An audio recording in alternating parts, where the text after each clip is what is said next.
Manchester সিটির জন্য জয় যেন সোনার হরিণ হয়ে গিয়েছিল। চ্যাম্পিয়ন লিগ কিংবা প্রিমিয়ার লিগ সবখানে হঠাৎ বিবর্ণ অচেনা পেপ গার্দিওলার দল। হারানো ফর্ম খুঁজে ফিরেছেন স্ট্রাইকাররা। একের পর এক বাজে পারফরম্যান্স, একের পর এক হার কিছুতেই পাচ্ছিল না জয়ের দেখা। তবে শেষ পর্যন্ত স্বস্তি জয়ের ধরা দিয়েছে সিটির কাছে।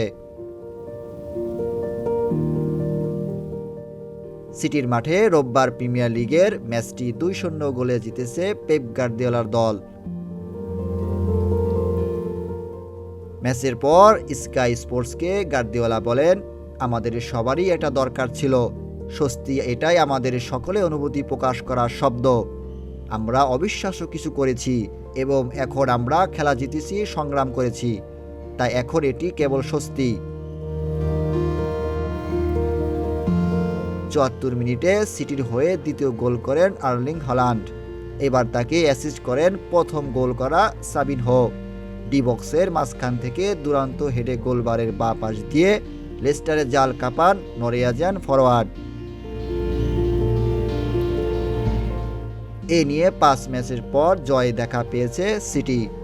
সব শেষে ১০ এবং সব প্রতিযোগিতায় মিলিয়ে ১৪ ম্যাচে মাত্র দ্বিতীয় জয় পেল সিটি।